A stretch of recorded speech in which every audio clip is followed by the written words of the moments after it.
All right, I'm here with Cowboy, aka Thundercat. I'm right here, top notch interviews. We getting it, the best in the West. Y'all want y'all come tap in. It's top notch interviews, the best in the West. Hey, we're gonna give a special shout out to Grandma Jennifer. She out in Belize. All the fans out in Belize, I want y'all to tap in. We doing top notch interviews. That's the best in the West. And y'all hearing it from Cowboy.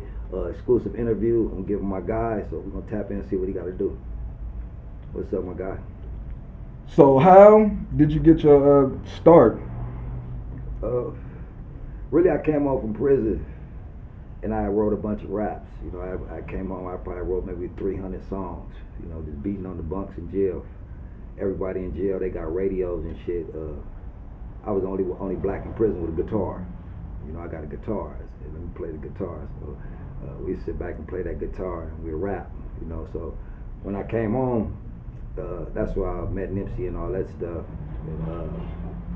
And then they were selling CDs, so I could say, you know, really, when I came home from prison, I could say Nip gave me a start as far as selling CDs. That was something I never did before. So when he gave me those CDs, I was like, man, I can't say what the fuck I'm gonna do with these CDs, you know. But I was riding around and people say, oh man, you got that new disc, and they was getting them. They was, hey man, you got that, and I started selling them. So then I started hanging out with them instead of hanging out with my normal crew, the gangbangers on the block, you know, busting guns and gangbanging. Nipsey, Fats, Gerard, all them niggas, they hung out on Slauson and Crenshaw and they hustled. You feel me? They weren't from the hood yet, you know, so I attached to them, you know, and we sold those CDs, so I could say that was my start. I always had inspiration to do music. It was a hobby, you know, comedy was my heart. The music was just a hobby, something that I could do. It wasn't that I never dreamed of being a rapper. So when I met Nip, it was easy for me just to sit it down and focus on him, you know, because that was never my dream. I always wanted to do comedy. I'm gonna ask something light right now. Let's get going. Make sure you're on point. What is it like owning your own business as a black man? I mean, it feel good every morning though. I wake up, I'm up before everybody get to work, drinking my coffee. I watch everybody come to work. I put in a full day. I watch everybody leave. I'm still here working. You know, it feel good because, like I said, there ain't too many blacks around here. Period. And they ain't really about a black and white thing. It's just really about it ain't too many blacks over here. You know, coming to downtown, and I'm over here. You know what I mean? And it feel good. I watch blacks pass me up all day, and they program to walk past me. They program, and I don't be mad at them. You know what I mean? But the ones that do stop, they get blessed. And white people that stop, the Hispanics that stop, you know, a lot of satisfied customers. You know, it feel good. It feel good when the customer come pick their order up and you know, and it's a smile. But running the business is a headache. You know, it ain't all what it seems. Just managing people, dealing with different personalities is rough. You know what I mean? It's real stressful. It take a lot because you got to deal with multiple personalities. So, especially if you running a real big business. I run a small business and it's real hectic. You know what I mean? So I could imagine a big business like Nipsey had a hell of a team. You know, he had me, he had Krusty, he had Ant Dog, he had Rocco. Nigga had Fats, you know, he had his brother Sam, he had Pops, he had D, he had so many people, you know, Marcus did all the construction, he had so many people in his team that you've never seen, you know what I mean? So you gotta have a team, you know what I mean? You can't do it by yourself, and just to get a team that's gonna gel, and we didn't all get along, but we got along for Nip. You know, that was the key. I might not like this dude, but we gonna keep it cool for Nip. Everybody respect the Nip, even if we didn't like each other. So that's what I'm trying to get going. You know, my workers ain't gotta like each other, but out of respect for me, let's get the job done, and everything will be cool. What was the first thing you started off selling when you first got into the business? You know, merchandise or, you know, selling shirts and everything like that?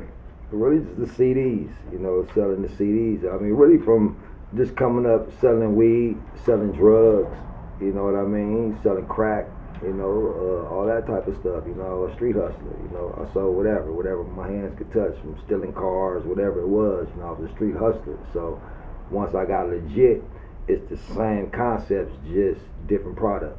You know what I mean? Instead of, I do the math on the shirts just the same way I do the math on weed, or I do the math on some bud, if I was doing the math on kilos of dope, whatever it is, the math add up. I buy these shirts, I do this, I flip it, double it up, or whatever. So just took the same concepts. Now when I walk around, I see the police, I can wave at it, I'm not doing nothing wrong.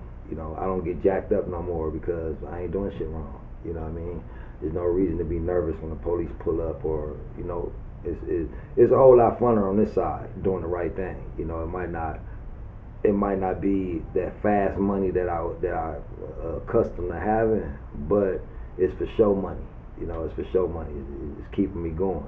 So it's about just making it through the day. You can't think about next month. Just work today. We had a great day. Tomorrow, let's deal with tomorrow. What was it like growing up early in South Central, or where are you originally from? It was wild. It was wild. A lot of just gangbanging. Gangbanging was a thing. I remember coming up and we was breakdancing, pop locking, breakdancing, and then it was gangbanging. Colors came out and all that stuff, and gangbang shootings in the movie theaters and shit like that. So movies, social media, that has a big influence on what we do. So, back in the day we watched cowboy movies. Everybody wanted to be a cowboy or whatever. So now we watching stuff now. It's cool to be a stripper. It's cool to do this. As far as social media, it's cool for two dudes to be kissing on TV. It's cool. So now these kids is growing up and they watching two guys kissing. Like it's cool. You know what I mean? So society is accepting a lot more stuff that go against the Bible. Not against my beliefs or whatever, that just go against the Bible. You know what I mean? When I was coming up, we didn't see that. They filtered that out. Now kids are young and they learning too much too early. That's why so much violence. Like, we watched the Jerry Springer shit. So all these kids grew up on Jerry Springer. They were drama. That's all they know. And they think that's how a relationship is supposed to be. Exactly. So they used to the fight and the arguing because that's what they programmed to do. So we gotta just come out with some positive outlets so our kids ain't gotta just watch YouTube. Which YouTube is great, depending on how you use it. You know what I mean? My daughter's 4 years old. She can read a whole book. You know what I mean? It depends how you use it. You know what I mean? But us as adults, we gotta raise our kids and don't let them raise themselves. Just Google searching shit, because they could stumble across shit that they don't need to know. What was it like becoming a father? It was cool. I mean, my first daughter, Dominique, she's 23, 24 now. I went to prison, and I was gone a lot of her life, and she got caught up in the system, and finally, after all these years, I finally met up with her, So I got 6 kids, 5 baby mamas. I got 6 kids. Maybe 2 years ago, it was either Father's Day or Christmas, I had all the kids. I took them to Vegas, had the whole top floor. During the coronavirus, so we had the whole top floor to ourselves. That was the first time all my kids were together, and the first time they all met. That's a blessing. Oh yeah, definitely. That was like a dream come true. Especially my oldest had been in the system all these years. I hadn't seen her. We finally located her, and everybody came, and we went out to Vegas, and we had a hell of a time. So how did you get the name Thundercat? In prison. Squabbled up in prison. Whooping on my celly or whatever. I came out with a scratch or whatever. So like, niggas got scratched like a cat. So just kind of stuck with me. You know what I mean? The cowboy had stuck with me in prison. I used to wear the straw. The straw hat in prison.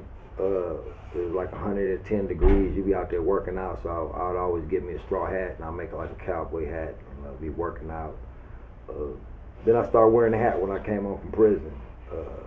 Nipsey and them used to laugh at the hat, like, man, why you wearing that crazy ass hat? But when I had my hat on, I was invisible. I could walk through anybody's hood. Nobody knew who I was. They thought I was a little Python or a little, they didn't know what I was, a worker.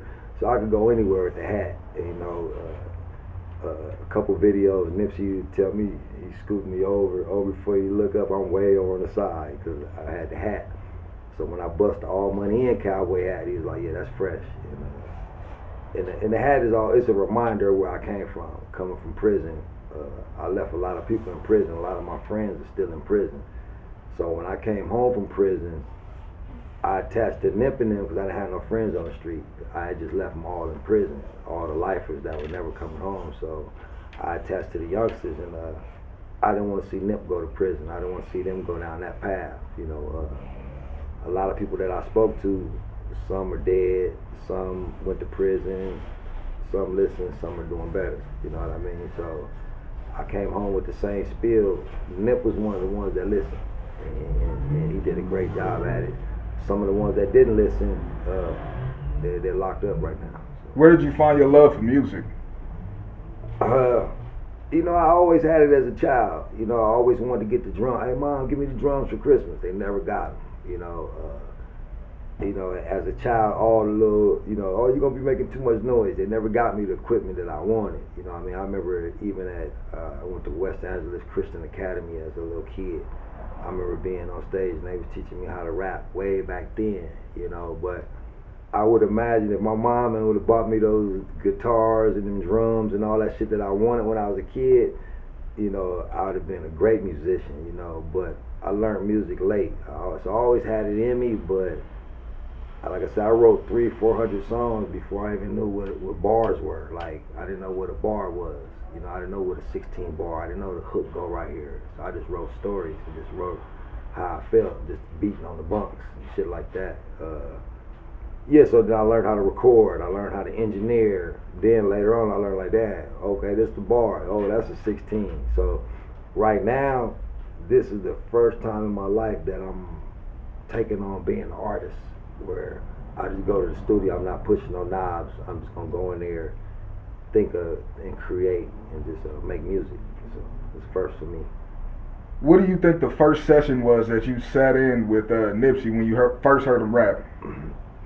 Well, he was sitting in one of my sessions, and when I came out of the session, I asked him why he wasn't rapping. He told me he wasn't a part of the crew. So I asked him what we needed, and then we got the equipment. Then he had already had some music that was tight. He had did a song with Cuzzy, and I'm like, man, why this shit ain't out? And then, like I said, I put together my Hood Unit CD. I took all the best music that we had, and I put it on the disc. I just started selling it in the hood. Nip already had 30, 40 songs that was all bangers. You know what I mean? I'm just the one that grabbed them and started putting them out. Eventually, the equipment got stolen, and those songs were lost. So luckily, I put them out. That's why we still got them to this day. And that got the hood. That Hood Unit CD got the whole hood popping. I think Nip was only on maybe one song on the Hood Unit. Maybe one or two songs Nipsey had. The rest, me, Corrupt, the rest of the hood, J Stone, Baby J Stone, R Mac, So we had Front Hood 60s, we had Overhill 60s, we had Avenue 60s. At that time, the hood was kind of beefing with each other. So through this music, we all was on one song together. Then the whole hood started knocking it. So then Nip took that and ran with it. But that first CD got the whole hood buzzing. So like, if you wanna be buzzing around the world, you gotta at least be buzzing in your community first. Start with your community, then it'll go. You know what I mean? So you gotta be popular in your community before you're gonna be popular around the world. So once the hood start following them, wherever he went, we had his back. He said we pull up 50 cars deep. Nip is the shit. What motivated you to get your store together? Really, like I said, Nip, the same blueprint. Like, Nip watched my blueprint. I had a blueprint coming on from prison. I explained to Nip, okay, look, we're gonna do this, we're gonna do that. He ran with it, and he took it further than I thought. I knew he was gonna be big. I knew he was gonna go around the world. You know what I mean? I never anticipated death. I never anticipated this. You know what I mean? I knew he was gonna be big. I knew he was special. So like I said, he took me on I lived my dreams through Nip. All the stages he did, I was there. If I wasn't rapping or not, everything I told him that he was gonna do, he did it. You know what I mean? I said, you're gonna do it. If you do this, you're gonna do that. You're gonna go around the world. he listened and he did that. You know what I mean? He backslid. You know what I mean? He did his gangbang thing, backslid, did his little lean, drinking the bottles and shit, backslid. Start focusing, and victory lap. Drop that. You know what I mean? Gave up on the bullshit. You know, he'll stop smoking weed to finish a song. You know, I ain't smoking for the next week or two. Feel me? I'm not doing that. I'm reading this book, whatever it may be. So he was focused. How did you first meet Nip? Felony, a rapper named Felony introduced me to him. A rapper named Felony, he introduced me to Nip. I had been seeing him around, so I had pulled up on him a couple times, like, man, where you from? He was like, man, I don't bang. I was like, man, you look like you banging, man. You know, and I was like, man, the next couple of years, he gonna be from the hood, because he reminded me so much of me. You know, I'm like, damn, he gonna be from the hood, he gonna fuck around, go to prison or whatever. So, like, and every day I talk to him about the hood, lace him about the hood, you know. And, so by the time he became from the hood, he already knew how the hood operated. You know what I mean? He was already a hood baby, but he just really wasn't from the hood yet. So as a big homie, once I gave him the name, he ran with it. What motivated you to push a positive message instead of pushing the hood? Well, I just had came home from prison and I seen it was some bullshit. I couldn't let nobody go to prison. You know, that was the worst thing, just sitting in prison. I mean, I didn't have no hard time, like, as far as getting beat up and shit like that, but it took a chunk out of my life that I could never get back. You know, 5 years straight, 4 years here, 2 years there, a year there, 3 there, you know, just, I probably had 15, 16 years and maybe more than that, just in prison, just broke down, you know what I mean? So I didn't want to see people fall in the traps that I fell into. So I seen so much of me. I seen so much potential. I had a lot of potential if somebody would have guided me in the right direction, you know. But if I had to do it over, I would do it the same way. I had to go through prison. I had to go through drugs. I had to go through all that to become who I am now. You know what I mean? So had I not went through all that shit, I wouldn't even have no testimony. It'd be nothing to talk about. So, you know, I had to lose everything to get it back. What do you think was the most influential thing that got you off drugs? My kids. You know, if it was left up to me, I'd still be getting high. You know, two of my kids that got taken, I had missed the appointment because I was getting high, and I said, damn, is this drug worth my kids being stuck in the system? You know, and I stopped. You know what I mean? I prayed about it. Went back to jail. Right now, it's been about 4 years I've been clean. So, and all my kids are still spread out now. So I'm trying to get back right where I can get them all in the same spot again. That's good. Yeah, so the kids, yeah, definitely the kids. You know, if you want to quit drugs or whatever, sometimes you don't care about yourself. You know, you'll fuck yourself over. But if you put it on something bigger than you, like I put it on my kids, I ain't doing the drugs no more. You know, I take it to heart. If I put it on the dead homies, if I put it on my kids, you know, like I don't smoke cigarettes no more. So I put it on something. I don't put that on the homies. I ain't doing that no more. So I quit smoking cigarettes, cold turkey, because I put it on something that I love more than me. You know what I mean? So my kids. What was it like your first time traveling out of state? Oh, it was great. Checking out the views. I mean, traveling with Nip was great. I mean, they would, wherever they went, I would just pop up. I never announced that I was coming. If he was in Louisiana, I'd just show up. You know, in Washington, D.C., I'd be in the parking lot, you know. So all the spots I popped up, they'll laugh when they see me pop up. I just pop up out the blue, like, man, what you doing out here? I said, nigga, I'm on tour with you. What you mean? What the fuck you mean what I'm doing out here? You know, he'd come to the VIP. I'd be already in VIP holding his bottles and shit. He like, look at this nigga, you know. But every time he saw me, he had a smile. You know what I mean? Like, I wouldn't give a fuck at his birthday party, whatever event that he had, no matter what he was doing, he'd find a way to pull me to the side and just, hey, what's going on, bro? How you doing? He never was too big, you know, no matter what. He always would pull me to the side and just chop it up, say a couple of words, and I always let him do him. I just played the background. I was just a fly on the wall, just watching the show. How did it feel for you when he got the star on the Hollywood Walk of Fame? It was cool. I would have respected it more if they'd have gave it to him while he was living. He definitely deserved it. it's still a bigger picture because they shut down Crenshaw, so now we're not making no money over there. You know, so Nipsey built it on that corner for the hood to make money and thrive. So now Nipsey's not here, so there's people backsliding. But now we still got a lot of tourists that come down. So they should have put the star in the hood. You feel me? So now, over the next couple of years, millions of people are going to come see that star. So they need to be coming to the hood so the hood can get that revenue. And so now these dudes don't have to be backsliding. They can continue to open up their shops. They can continue to live out Nip dream. You know what I mean? So it took me 45 minutes to get there from downtown, from here, downtown LA. And you know, Nip wasn't Hollywood. I'm glad Hollywood recognized him. You know, that's great Hollywood recognized him. That's for sure. He deserved it. But the placement is what I'm concerned with. You know what I mean? It should have been placed where Nip, so they can come see that star shine on Nip corner. Yeah, the visuals. Wow. Take one of your Hollywood stars and just say, you know what? We're gonna make an exception. We're gonna put one star over there for Nip. And then I would have had nothing to say. I would have loved that, because at least I know that revenue can come and feed the hood. You know what I mean? So that's what Nip will want. So I heard you got a book coming out. Tell me about it. This is a book about my life. You know, all the stuff I've been through, from gang banging, prison, drugs. Nip definitely got a chapter in my book. You know, Nipsey is a part of my life. So. Yeah, it's really my life story. Really giving everybody a full, so they know who Cowboy is. Well, you know, a lot of people really don't know who I am or what I do or what I've been through. You know, I think my story can help a lot of people out in life. You know, the shit I've been through. I've been a lot of places that I don't wish people to go to.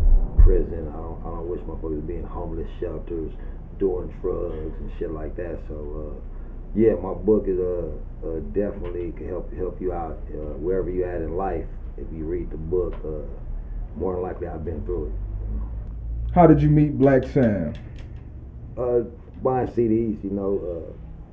He'd come drop Nip off CDs or whatever. So he was our connect on the CDs. We buy the CDs, little movies and shit. Yeah, he was a connect. You know, me and Nip was doing our thing. We dropped the Hood Unit CD. We was blowing up. Steve LaBelle and Big U hooked Nip up, got his first deal. The deal really didn't fall through at the end, broke up. By that time, I think Black Sam went to prison. He came home. Once he came back home, linked up with Nip, and they took flight. You know, that's all Nip needed. That's where the All Money In came. You know what I mean? They went through his Hood Unit. Then when Big U and them had him, they were Slauson boys. Then when Black Sam came around and got cracking with Nip, it was All Money In. How did you meet Big U? Oh, he's always my big homie, just in the hood. He was the big homie, you know what I mean? Since I was a little kid growing up, watching the big homie, Big U, Eddie Boy, Slep Rock, Mad Ronnie, you know, Banker T, Nicky Bam. These are all my big homies, you know. You know, you're a little kid, you see the big homies, you know what I mean? Them was all big homies. How did you make your first deal in merchandise? Well, really, the merchandise, I was selling CDs, so I went to prison a couple times. After selling CDs, I went to prison a couple times, doing drugs, whatever. Black Sam, Nip, Fats, those original heads, I think Adam. They was like the four heads, you know what I mean, that opened up Slauson Tees, you know what I mean? So they started selling the T-shirts. They were just selling blanks at the time, you know? So before you know it, the hood was popping, everybody needed their T-shirts. Before you know it, niggas started selling socks out of there. I wasn't a part of none of that, you know what I mean? So I came home from prison, boom, they already got it cracking. So I just go into the shop, you know, say what's up to the homies. They was working, selling blanks.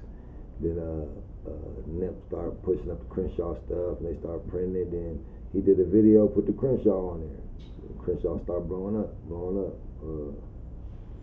Yeah, so after Nip passed, I really got into the T-shirts more. More or less, I just worked for him. I did all his inventory. I did his stock room. I stock all his stuff up. Like when I went to prison, I did drugs. I fell off. Nip and them kept going. So I was one of the first to start it, but a lot of that middle I missed. You know, I was on another path. You know, I missed. So I was like the last piece of the puzzle to get hired at the end. So I started at the beginning, but at the end, I think I was the last piece of the puzzle. I was probably like the last employee to get hired prior to his death. So I had been working for maybe a couple years before he passed.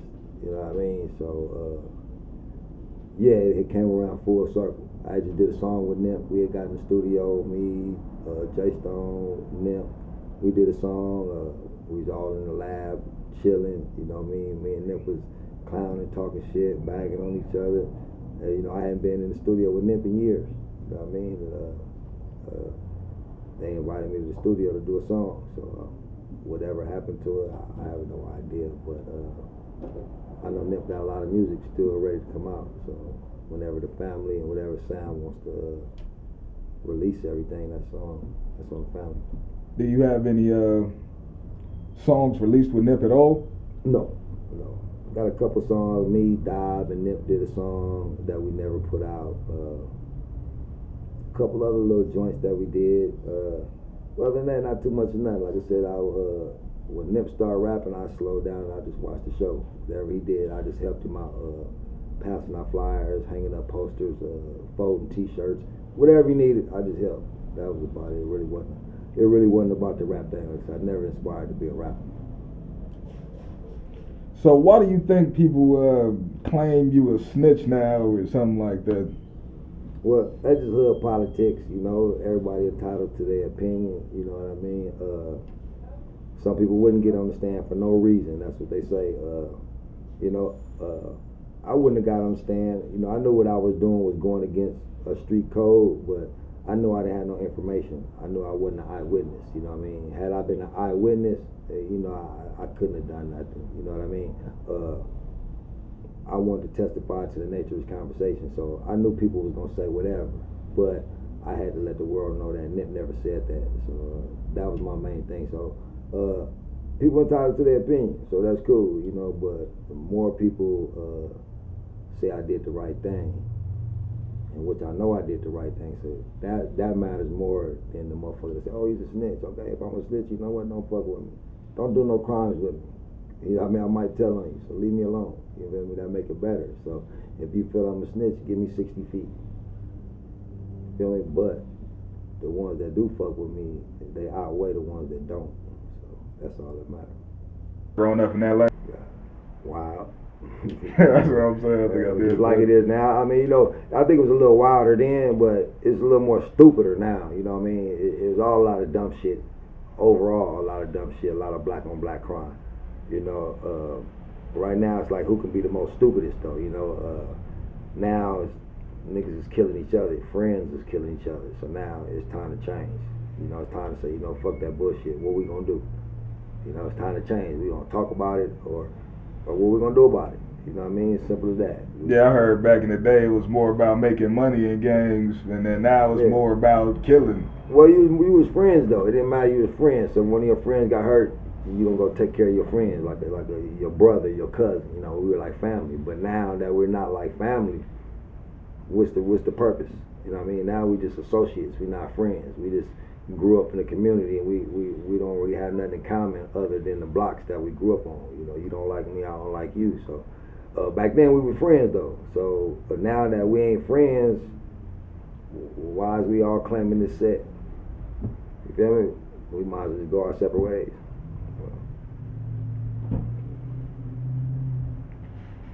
So do you think it was more of you wanting to get away from the hood and make money, that's why you stopped pushing the hood, or do you think it was more of a personal reason? Just more the way that the hoods is going. I don't want to represent the bullshit. You know, you ain't a real one unless you kill one and all that shit. I ain't with all that bullshit. You know what I mean? If I signed to play football mid-season, you say, okay, now you niggas on a swim team or something. Hey, coach, hold up, I signed up for football. I didn't sign up for this bullshit. So, you know, what I signed up for, we was homies, we loved each other, we ride or die for each other. I didn't sign up for us beefing with each other. So, if that's what y'all about, you know what? I step to the side. You know what I mean? Y'all can have that. You know what I mean? The ones that want to do good, the ones that want businesses, the ones that want to do right, come over this way. You know what I mean? So it boiled down to sheep and goats. So whether you the sheep or the goat, it's all pretty much. What do you think could unite the gangs? Like in, I think it was after the Watts riots in Watts. I know Nip good. What do you think the best tip to starting off a business and opening a store is? Well, I don't know about whether that's up with a store. I think you should do some internet, something.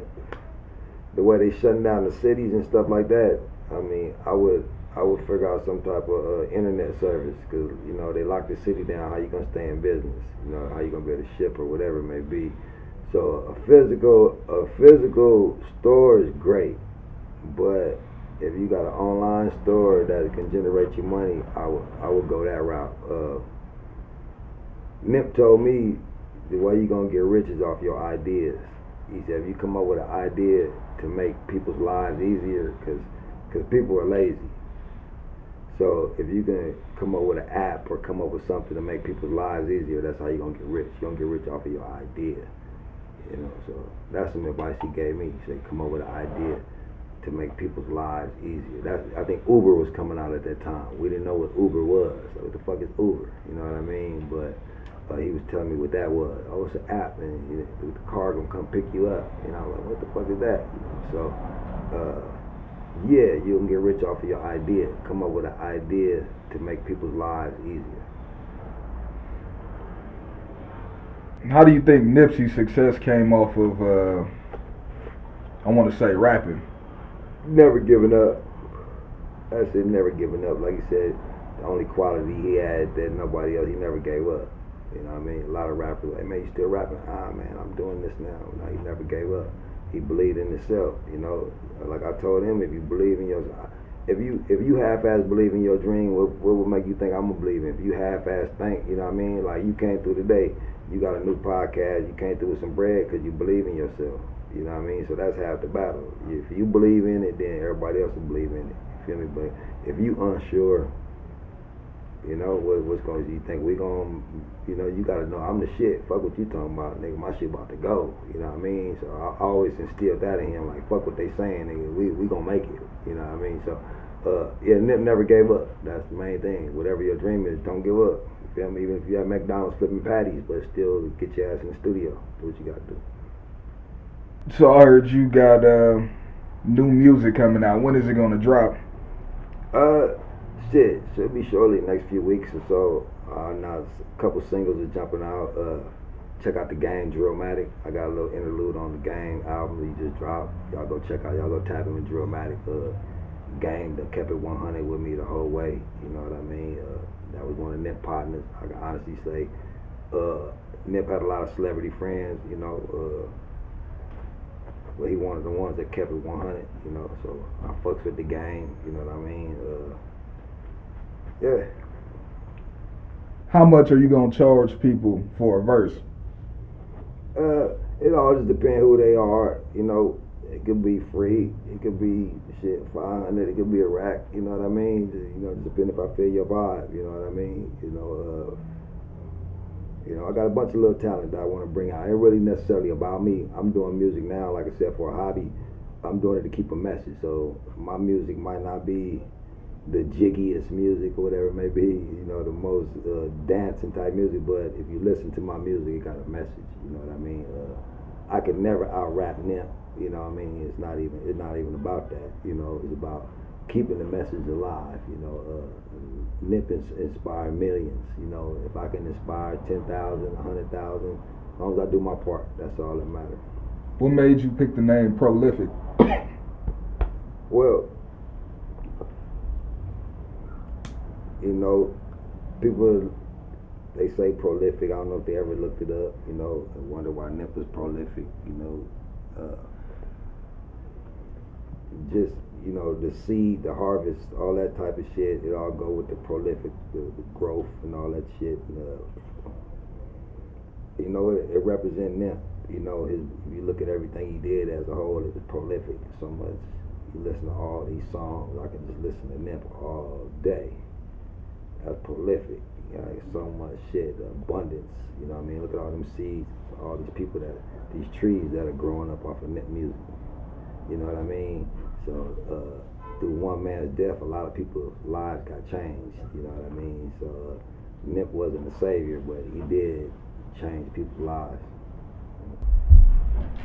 So who was your mother, or what was your mother like, I should say?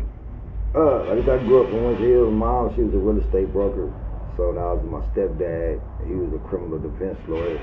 So coming up, I caught a bunch of cases. You know, my stepdad, he represented me a few times. Even I was going to jail so much, he's like, man, I can't keep representing you. So, but even then, I could give good legal advice. So when it came to law, you know, I knew firsthand because I was in and out of jail. Then I had a lawyer in the family that I could call. You know, my dad was a roofer, so I did roofing all my life, so I'm good with my hands. You know, I did roofing, construction, I work on cars. It ain't really too much I don't do, you know what I mean, that I can't figure it out, you know what I mean, from the music to the engineering, wiring, shit. I'm good with wires. Anything I do with my hands and shit, you know, I'm good with that. Like at Nip Shop, I put down the floors, or we had the guy Marcus, he'd tell me what to do, and I would just do the rest, you know, I would just assist, you know. They had experts that knew what to do, and I was the man to do it. All right, I guess we're going to end up ending this interview, man. Man, never give up. Have faith in yourself. Put it in God's hands. Anything you want, you can achieve it. Just keep on doing it. Never give up. The marathon, it ain't an easy race. You feel me? You're going to have to pace yourself. This shit ain't going to come overnight. So, you know, it might be a roller coaster, but you got to have faith in it and what you believe in. And like Nip say, you can have it all, but what's your reason? Why you want it all? You know what I mean? So figure out what your reasons is. So if you get rich, what you gonna do with it? Is it gonna be just for you, or are you gonna help people with your richness? So I think you'll get rich when you start helping people. The more you help people, then yours gonna come. You know what I mean? So if we get more people on earth helping people, and so much me, I got mine, and they don't got this, and look, I got the fresh shit. You know what I mean? Okay, if you got all the fresh shit, how you gonna help me get some of that fresh shit? You know what I mean? And then if you see somebody with the fresh shit, don't be envious. You know, say, damn, if they got it, what could I do to get it? You know what I mean? So, yeah, just stay focused on your dream. Put it in God's hands, and you can't go wrong. The marathon continues. Cowboy, I'm out, running laps, top-notch interviews, best in the West. Y'all tap in.